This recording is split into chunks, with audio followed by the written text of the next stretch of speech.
طلا خریدی نمیدونی فاکتور چطور محاسبه شده، بیا تا بهت بگم. برای محاسبه فاکتور طلا ما به 4 آیتم نیاز داریم: قیمت طلا، اجرت ساخت، سود طلا فروش و مالیات بر ارزش افزوده.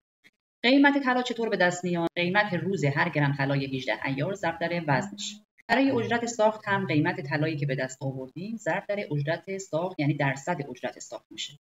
برای سود طلا فروش هم قیمت طلایی که به دست آوردیم با اجرت جمع میشه ضرب در 7% میشه. این 7% از طرف اتحادیه طلافروشان تعیین میشه.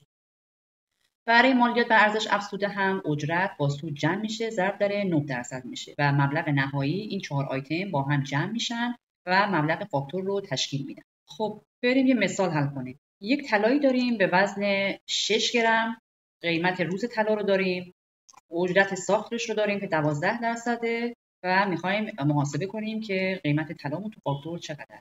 برای محاسبه قیمت طلا این 6 گرم رو ضرب در قیمت روز طلا میکنیم، یک رقمی به دست میاد.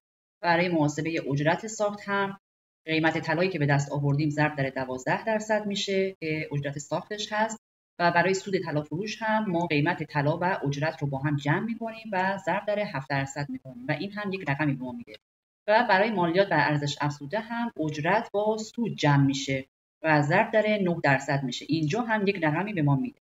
و در نهایت مبلغ آخر ما که در فاکتور لحاظ میشه از حاصل جمع همه این موارد هست که قیمت طلا، اجرت ساخت، سود طلا فروش و مالیات بر ارزش افزوده و یک رقمی اینجا در نهایت به ما میده که تو فاکتورمون لحاظ میشه.